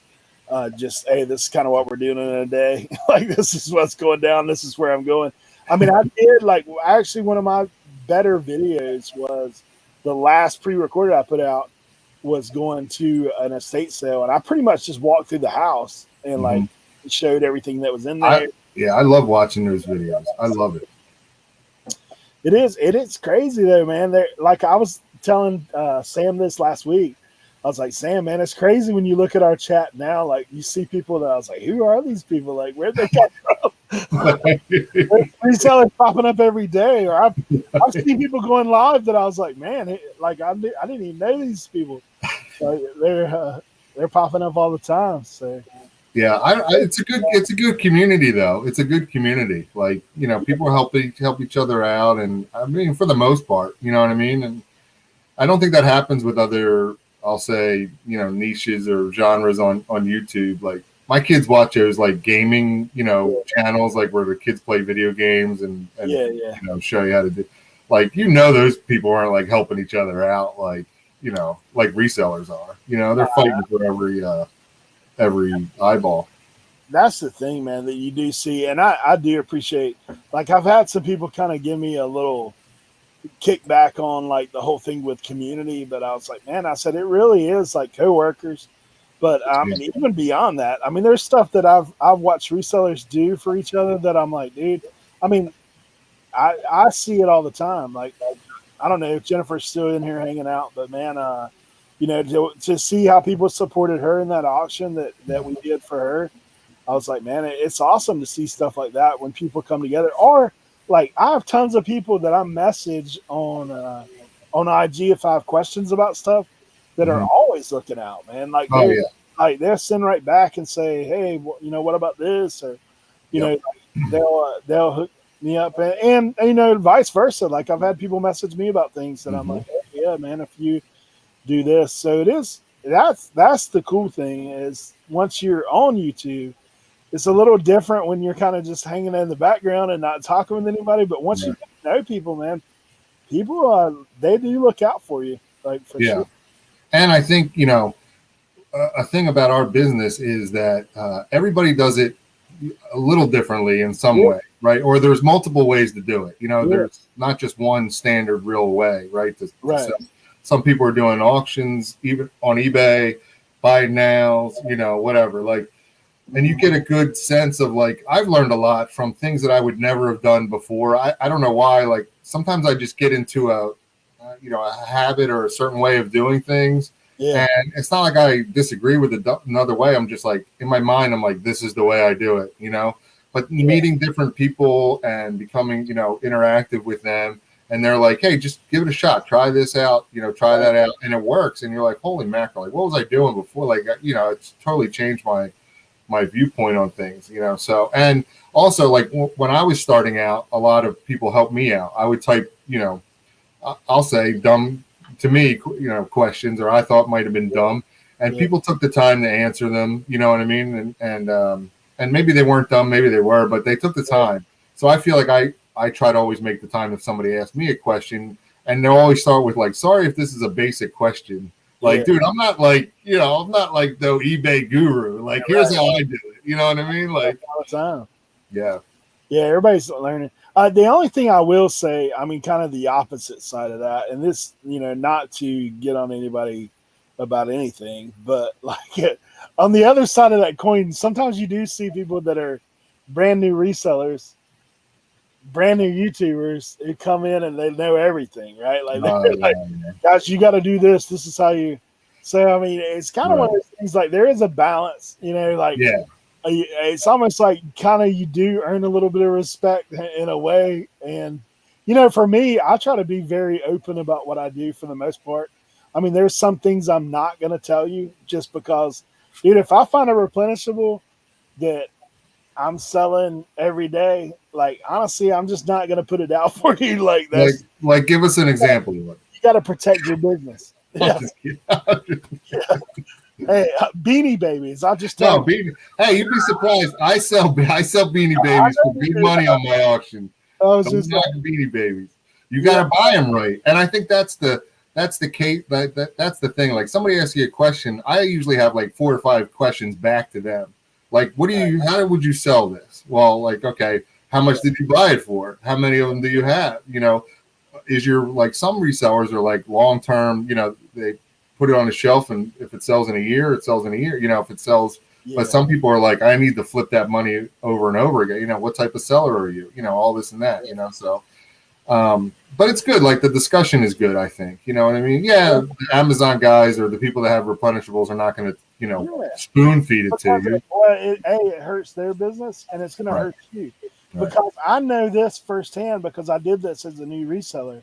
Mm-hmm. I've watched some what solds of replenishables. Mm-hmm. I went out and bought those replenishables, and they tanked. Right. Here I am stuck with stuff that I overpaid for. Even though it was cheap, I overpaid for it. Right. And it hurt them and it hurt me. And, you know, they're already out. Like, they've already sold out. They've moved on, and it did hurt me. So just be guarded in that. Yeah. The one thing about what most of us do, I mean, most people here do one-offs. Like, we're finding stuff thrifts and auctions and all that stuff. Mm-hmm. So, I mean, a one-off, the likelihood of you finding the same thing I'm going to find, right? I mean, you may find it, but, like, the likelihood of you finding it and tanking it is pretty slim. Like, it's like, right. You know, I mean, there's certain things that we all find. Just like, I mean, you think about NCAA 14. How many have you found since you've been reselling? Right. A handful, maybe? Yeah. Right. Not many. Like, that's, so for me to say, hey, look out for NCAA 14, you're not going to hurt me. Right. I might find my number 3, you know? Right. I'm still going to sell it for 100 plus. Right.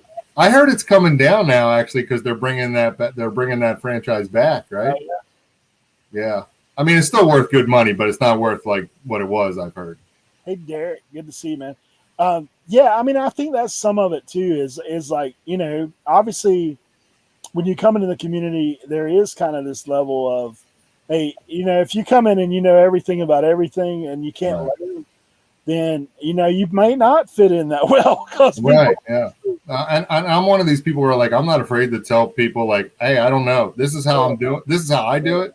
And like I said, here's the circumstances which led me to sell it this way or for this price, or here's how I lucked into it. I found it at a thrift store. I found it at a yard sale, whatever. Like, you got to take all that into consideration too. You know, if you can get it for a good price and you know, whatever, it's not damaged or whatever, you know, like, hey, go for it. Things change every day too. I mean, we know there's some items that the price goes all in that. I mean, look at when the pandemic hit, the price of Wii's. Mm-hmm. Like, I was just thinking, I was just going to say, Wii video game systems, that system tanked. Like, I was buying, you know, I had access to buy some stuff, and then all of a sudden, like, it wasn't selling anymore, and I was like, uh-oh. So I'm like out of Wii stuff now, thank goodness. But I mean, if I found one for like $5, I'd still buy it. You know what I mean? Like, it all depends on your situation. You know, I've got 4 Wii's sitting right now that are still like, I've got to go in and adjust the price. I know that they're not going to go. I mean, because there for a while, I mean, you're talking $80, $100. Like, pre-pandemic, you're talking $40. Right. It's one of those things. So. Yeah, it's kind of crazy though when you look around and you see guys. Most guys are willing to do, but I mean, there's some things that sometimes you can get bad advice. It's always good to do more research, right? Talk to more guys, because there are people that have been doing this for a minute that know a little bit more. They may not know about your category specifically, but you know, the ins and outs. And eBay's changing. Like, I mean, think of what we've seen change in eBay just in the time we've been doing it. Yeah, I just got on the managed payments on Monday. Yeah, I signed up in August. Yeah, I mean, so far for me, I can't really complain about managed payments. It's been pretty good. It's a lot better than what it was anticipated because everybody thought the sky was falling when it was coming out. in a way, I was kind of glad I didn't get on right away because it gave me time to do some research on it and hear other people's experience with it. You know, people I respected, and even if something wasn't right in the beginning, like you could follow the journey of what happened with it and you know how it got better or whatever. You know, so now that I'm on it, I kind of know what to expect. You know, I'm pretty like, okay, it's not the end of the world. These are the things that are going to happen. You know. I think I'm just realizing now, though. I guess I didn't really pay that much attention. You don't get payouts on the weekends with managed payments. I must have missed that part of it because I saw today like your next payment is on the 15th. I was like the 15th. I was like, what happened to the 13th? You know, and I was like, Monday either. Oh, that's right, because Monday's a holiday, right? That's right. Yeah. So they don't do it on bank holidays. Sometimes you may get it like Monday evening, but it's weird. Like it just depends on what. You know, the payout. Like it basically depends on when your people buy. So you know how like most of us sell stuff in the middle of the night. Right. Like, it's like, man, what are these guys doing shopping eBay at 3 a.m? Right. Like, but then you look at where people are at. Like obviously West Coast for us.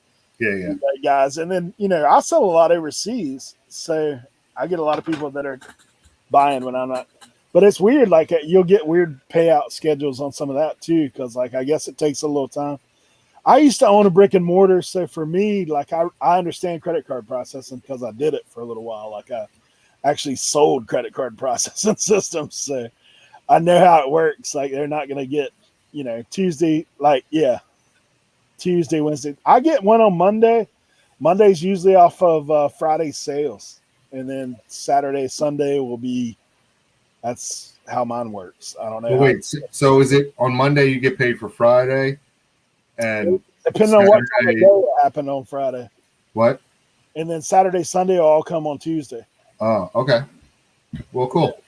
Yeah, I mean, it's like I sell on Macari, and you got to wait. You know, it's like a week. Yeah. Like on Macari, basically, if you ship it out the day they buy it.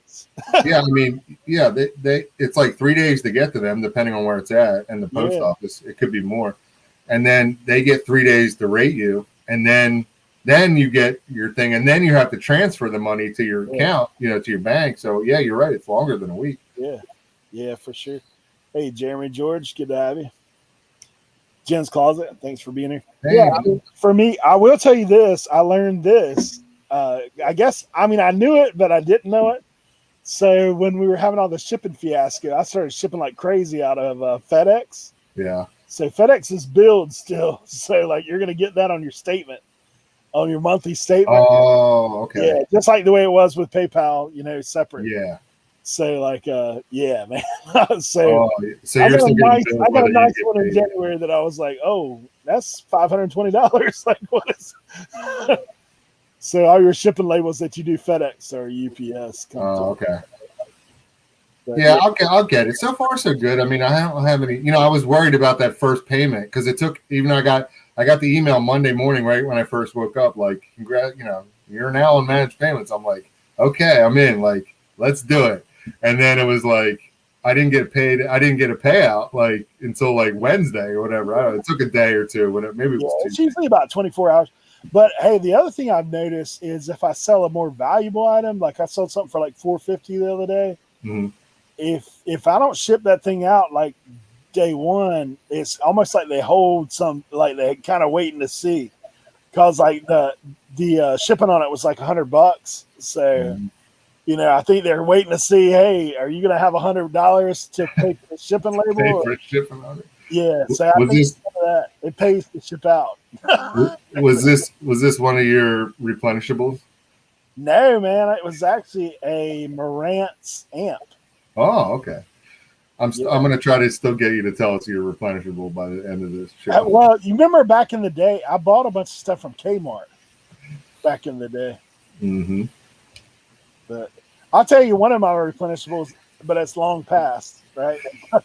It's not replenishable anymore. I'm hoping that I could actually sell out the rest of what I got, unless I'm opening a bakery, because I've got like 3 boxes of yeast. Yeast. Dude, when the pandemic hit, man, you could sell yeast for 10x. Right. Yep. 10x. 10x. All right. Well, good. Sell that. So, what'd you buy? Like a tractor trailer load of Man, I yeast? got 3 boxes left. And so if you want yeast, like we could work on a little auction deal on that. If you're planning on baking a lot of bread in your future. Right. If anyone in the chat needs a large quantity of yeast, let Eric know. Well, what happened here, man, is our grocery store. So, like, they shut my island down, right? Mm-hmm. Like, you could not even get here. Like, if you didn't live here, you couldn't get here. They were still restocking the grocery stores.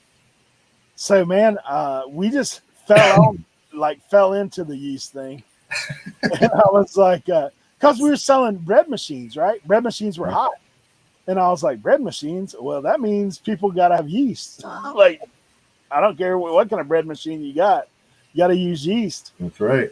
And so I looked that thing up, man, and it was money. Like, I was like, literally, I was listing stuff in the grocery store and selling it before I could get it to my car. Wow. Nice. That's what was going down because nobody could get it anywhere else. Right. That was pandemic. So that was one. Well, yeah, I told Sean about it back in the day because he's still got a box of yeast as well. This is Dante's shirt, Prison of Prophets. I got that off his Teespring. Nice. Need some OBX merch. I've got some. I know. I'm just messing with you. I'm the only one that's got some. Uh-oh. Listen. Don't start throwing stuff around, all right? I'll leave. You don't have to throw stuff at me. Ring light down. What are you doing? Yeah, this thing, man. Still sleeping? What is he talking about? All right, stand up, sucker. There we go. There you go. You got it. Yeah. We're all set. Hey, so if any of you guys have any questions in the chat, feel free to drop them. If not, we're probably going to roll out here soon. Have enough to make Audi was the only store you could find baker's yeast in the pandemic. Yeah, we became pretty good. Man, I was selling that stuff like crazy. I'll just tell you. Like, I can't tell you the number of packages of yeast I sold during that time. But hey, but that's it, man. If you find something, replenishable wise, like I wouldn't make it be known to everybody. Right. That's not good business practice. No, I know. I feel like those things are so like short-lived. Short-lived, yeah, like a flash like thing, like that. By the time I hear like what was those Monopoly games, Millennium Monopoly or whatever that Scott made the crazy buy on, but like I still see like John Show Me Pickers. Yeah, he sells them every once in a while, and he's like so happy when he sells them when he gets rid of them. Like, well, that's the thing with doing RA, man. You can get caught just as quick. Right. You think about if something's on clearance, like I see people doing Walmart or wherever. Mm-hmm. If something's on clearance at your Walmart, it's on clearance at every Walmart. At every Walmart, right. So like if somebody finds it, man, it's one of those things. It's a little different if you have limited supply. I sold hand lotion for a long time. I still have some that I got at Kmart for 15 cents a pop. Yeah. And I sold a load of it, but you're not going to find that for 15 cents a pop. Right. Well, some guys are good about it. Like Matt, part-time picker, will like talk about some things, and he's like, "But don't tank the price on it. Like, keep the price up." You know what I mean? And like, I don't know if you know Flippin' Eric. Yeah, I've seen him in the chats. Yeah, Flippin' Eric. He buys a lot of tools on like Home Depot and Lowe's clearance and stuff. Yeah. But he'll flat out tell you, like, look, guys, if it's at your Home Depot clearance, it's at my Home Depot clearance. You know what I mean? Yeah.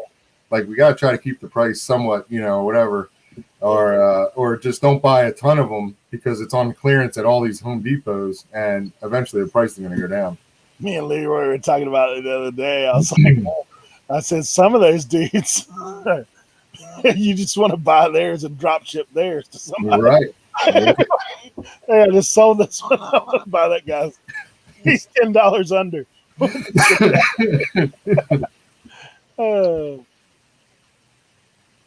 Yeah.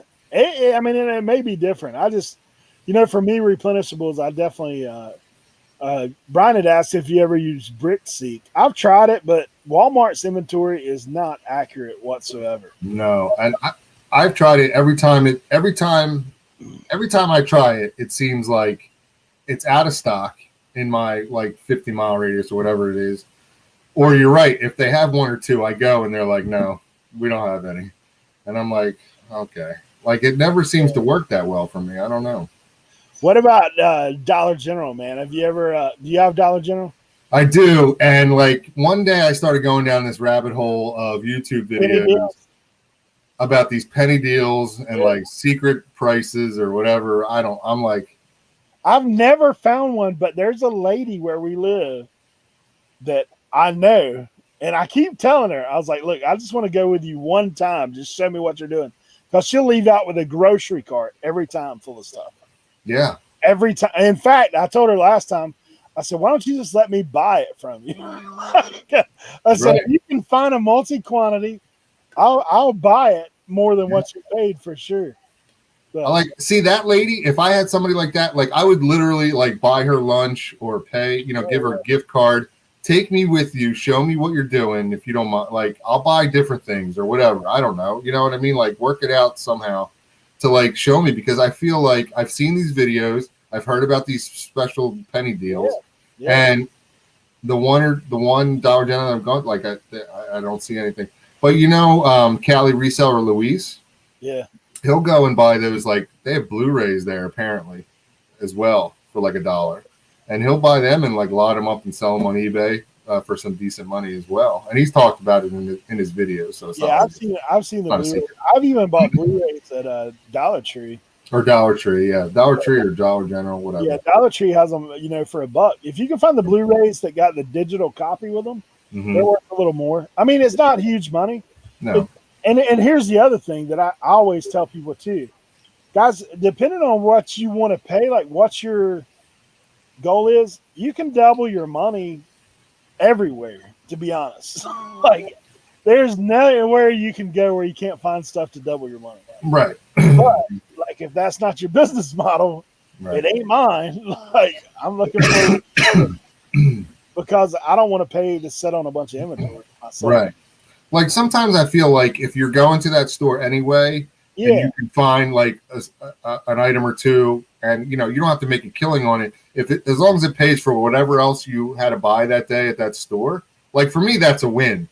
Like if it's at Walmart and you're shopping there for other stuff, anyway, and then I'm like, well, I sold this not for 5x like I really wanted, but it paid for all the other groceries I bought. Well, in RA, you're not going to find 5x most of the time. No, I'm just throwing a number out.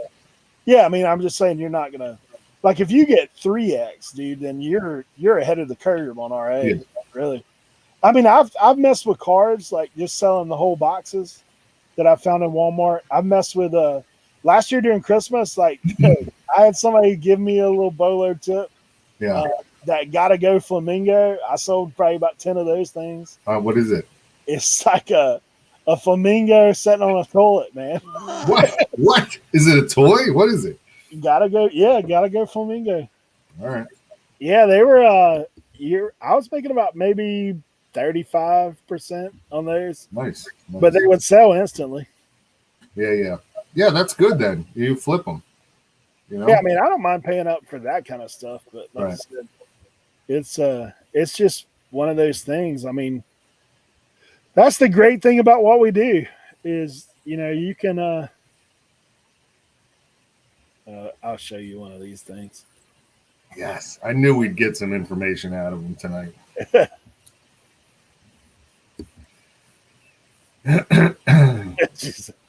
Smile time. So he passed on the churcher stuff. On that pooper stuff. Yeah.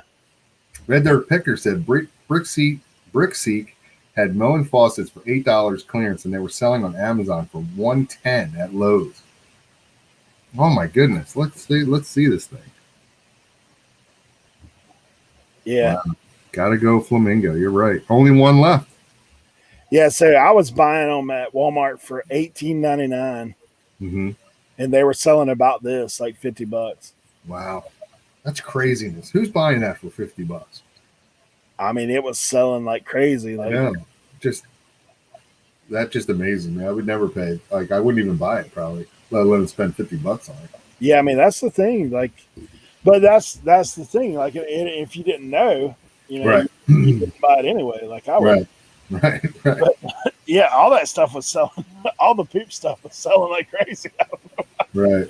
Fascination with poo, I guess. I don't know. Yeah, I seem to like really struggle with the RA. Like, I have a few things. Like, I win sometimes, but I feel like I lose way more often than I win. No, Red Dirt. It weren't on the clearance aisle.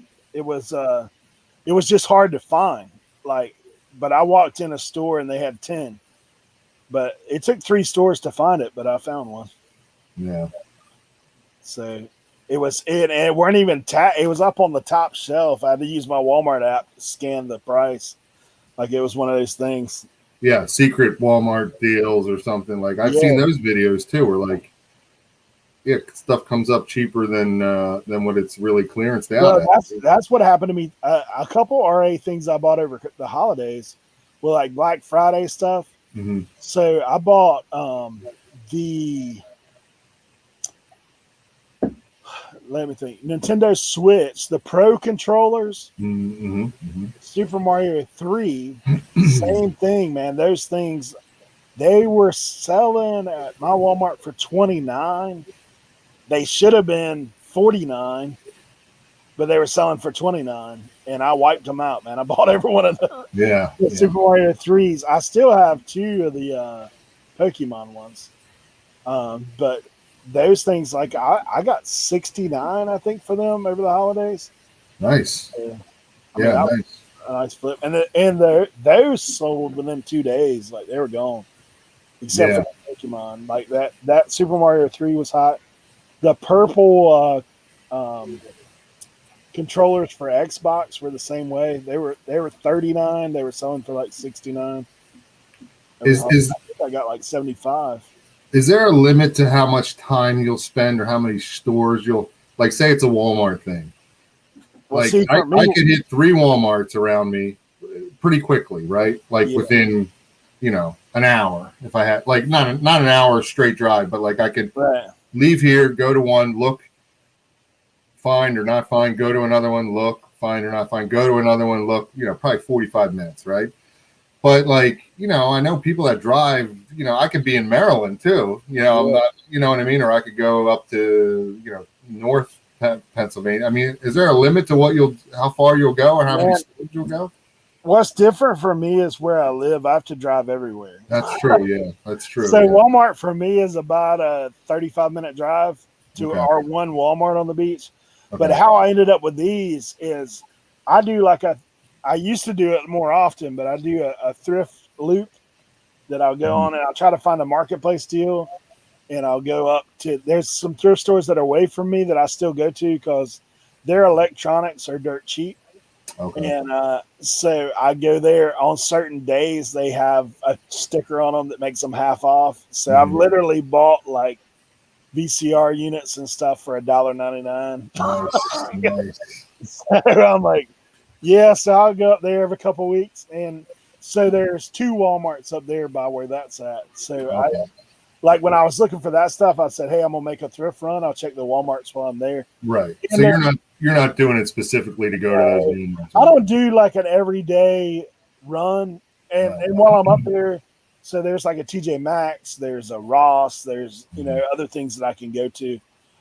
Because like Ross, I'm not a big clothing guy, but I do know jerseys, hats, shoes, like that kind of stuff. I do know that those are things that you can find to flip in those places. So might roll up on something real good, just off chance, but jackets, that kind of thing. Right. I feel like that's how I am. Because I feel like if I set a specific goal to go to Walmart and find item X because it's, like this poopy flamingo, whatever. You know what I mean? I'll waste time and I won't find any or whatever. I'll find one and blah, blah, blah. Right. Like I would just rather go if I'm already out somewhere, and then Yeah. I'll see what's like. Okay, let me go stop by. I'm already in Walmart. Let me see what's here and do it that That's way. how I was doing with the cards. Like when all those NBA cards came out again, Mhm. like I would go. I know my Walmart stocks on Thursday early a.m. So like if I'm trying to plan a trip to go do whatever, I'm like, okay, so I'm gonna make plans to be at my Walmart when it Right. opens Thursday a.m. Then I'm gonna go like shopping there or whatever, or I'm going on up to other places. Like when summer gets here, me and my wife every Saturday do a like yard sale slash thrift haul every Mhm. Saturday. Like we were doing that for a while, and it's a fun day for us. Like we basically yard sale all morning, all the way up the beach, and then we thrift all the way home. Oh, that's cool. Depending on how the yard sales went, but there's a lot of times the thrifts are kind of just a drive by, like you just check. Roll. Right, Like roll out if there. you're on them every week, you kind of know. But Yeah. I don't do that near as much as I used to. But once the weather breaks and we got good yard sales, that's where the money's at for me. Cool. Yeah, yeah. Yard sales. I do well at yard sales as well. For sure.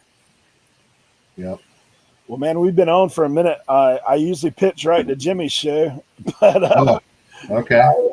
I know those guys have been on for probably 20 minutes.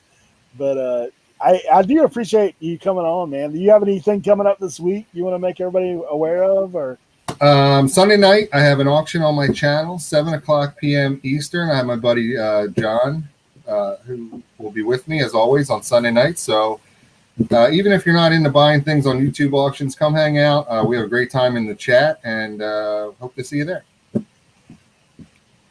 And thanks for having me, Eric. I really appreciate it. Good seeing you again, bud.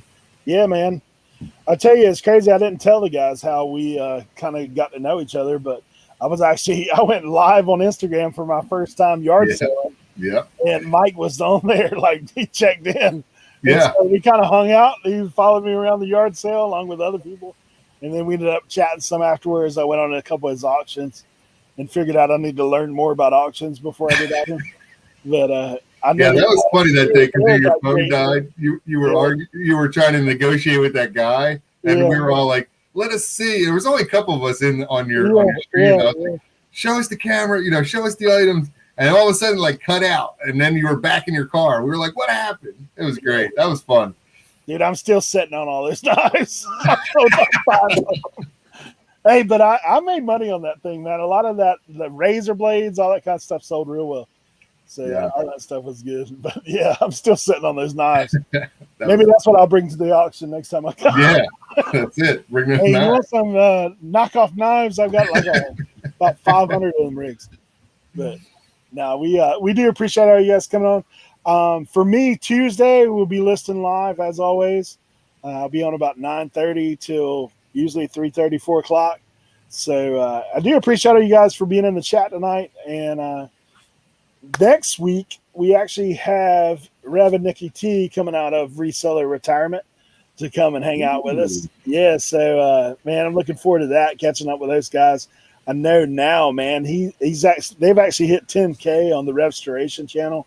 Mm-hmm. So their YouTube focus has kind of shifted, but we're looking to talk about YouTube and what's going on with those guys.